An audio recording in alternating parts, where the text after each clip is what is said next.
क्या कभी सोचा है कि मधुमक्खियां सिर्फ शहद ही नहीं बनाती, बल्कि वो किसानों की आमदनी को दुगना करने और हमारी फसलों को बेहतर बनाने में भी मदद कर सकती हैं? आज हम मधुमक्खी पालन की इसी दिलचस्प दुनिया को समझेंगे और जानेंगे कि इसे कमर्शियली कैसे किया जाता है। देखिए, ये सिर्फ शहद जमा करने की बात नहीं है, ये उससे कहीं ज्यादा है। ये एक इतना बड़ा मौका है जिसमें किसानों की आय को सीधे सीधे डबल करने की ताकत है। और यही नहीं, ये गांव में रोजगार के नए नए दरवाजे भी खोल सकता है। जरा सोचिए, एक छोटा सा कीड़ा कितना बड़ा आर्थिक बदलाव ला सकता है। तो चलिए सबसे पहले एकदम बेसिक से शुरू करते हैं। ये समझते हैं कि जब हम कहते हैं मधुमक्खी पालन, तो इसका असल में मतलब क्या होता है। इसे साइंटिफिक भाषा में एपीकल्चर कहते हैं। मतलब शहद बनाने वाली मधुमक्खियों को एक वैज्ञानिक और सिस्टमैटिक तरीके से पालना। ये कोई हॉबी जैसा काम नहीं है, बल्कि इसके पीछे एक पूरी साइंस है, अपनी तकनीकें हैं, अपने नियम हैं। अच्छा, अब यहाँ से बात और भी इंटरेस्टिंग हो जाती है। जाहिर है, एक बड़ा मकसद तो शहद बनाना है, साथ में मोम यानी बीजवैक्स भी एक ज़रूरी प्रोडक्ट है। लेकिन असली गेम चेंजर है परागण यानी पॉलिनेशन। मधुमक्खियां हमारी फसलों के लिए न दिखने वाले मजदूरों की तरह काम करती हैं, जिससे पैदावार में ज़बरदस्त उछाल आता है। तो भाई, किसी भी काम के लिए सही टीम का होना तो बहुत ज़रूरी है ना? तो चलिए मिलते हैं उन मधुमक्खियों से जो इस बिजनेस की असली स्टार्स हैं। तो देखिए, यहाँ 4 मेन प्लेयर्स हैं। एक तो हमारी अपनी भारतीय मधुमक्खी है, एपिस सेरेना इंडिका, और 2 जंगली प्रजातियां भी हैं। लेकिन जब बात आती है कमर्शियल लेवल पर काम करने की, तो असली हीरो है एपिस मेलिफेरा यानी यूरोपियन मधुमक्खी। अब सवाल है, यही क्यों? क्योंकि एक तो इसका स्वभाव काफी शांत होता है, और दूसरा, इसकी शहद बनाने की कैपेसिटी बाकियों से लगभग डबल होती है। तो बिजनेस के लिए ये बेस्ट चॉइस बन जाती है। ठीक है, तो हमने मधुमक्खियों की सही टीम तो चुन ली। अब अगला सवाल ये आता है कि इन्हें बड़े पैमाने पर साइंटिफिक तरीके से पाला कैसे जाता है।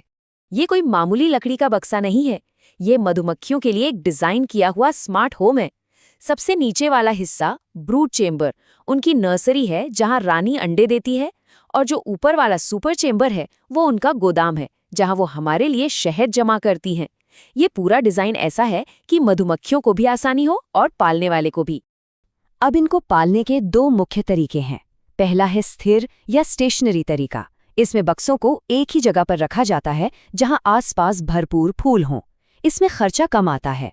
दूसरा और ज्यादा मुनाफे वाला तरीका है प्रवासी या माइग्रेटरी बी कीपिंग। इसमें बक्सों को फूलों के मौसम के पीछे पीछे घुमाया जाता है। मतलब कभी सरसों के खेत में तो कभी लीची के बागान में। इससे शहद का प्रोडक्शन कई गुना बढ़ जाता है। देखिए, ज्यादा प्रोडक्शन के लिए सिर्फ सही तरीका ही काफी नहीं है, इन मधुमक्खियों की ठीक से देखभाल करना भी उतना ही जरूरी है। तो इनकी देखभाल में ना 3 बातें बहुत जरूरी हैं। पहली, जब बाहर फूल कम हो तो उन्हें एनर्जी के लिए चीनी का घोल देना पड़ता है। दूसरी, एक हेल्दी रानी मधुमक्खी का होना, क्योंकि वही पूरी कॉलोनी की ग्रोथ के लिए जिम्मेदार है। और तीसरी, बीमारियों से बचाव। छत्तों की रेगुलर जांच करनी पड़ती है, ताकि फाउल ब्रूड जैसी बीमारियों और वेरोआ माइट जैसे परजीवियों से उन्हें बचाया जा सके। तो चलिए एक बार फिर से इस बात पर आते हैं कि आखिर ये सब क्यों करना चाहिए, इससे फायदे क्या क्या हैं। और अब आते हैं इसके सबसे बड़े और शायद सबसे कम समझे जाने वाले फायदे पर। सिर्फ इनके परागण करने से ही आसपास की फसलों का उत्पादन 20 से 30% तक बढ़ जाता है। ये किसानों के लिए शहद के अलावा एक बहुत बड़ा जबरदस्त बोनस है। और फायदे यहीं खत्म नहीं होते हैं। ये एक ऐसा बिजनेस मॉडल है जिसमें लागत कम और मुनाफा ज्यादा है। शहद और मोम बेचकर सीधी कमाई तो होती ही है, साथ ही ये गांव में लोगों के लिए काम के मौके भी बनाता है। और सबसे अच्छी बात क्या है, ये पूरी तरह से इको फ्रेंडली है। तो आइए अब तक की सारी बातों को जल्दी से समेटते हैं और देखते हैं कि हमने क्या समझा। कुल मिलाकर बात ये है कि मधुमक्खी पालन में पैसा कम लगता है, ये पर्यावरण के लिए अच्छा है, और अगर इसे वैज्ञानिक तरीके से किया जाए तो ये बहुत ही ज्यादा मुनाफे वाला काम है। ये किसानों की आय बढ़ाने का एक वाकई दमदार जरिया बन सकता है।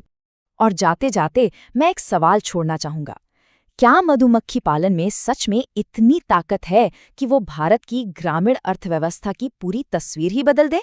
इस पर सोचिएगा जरूर।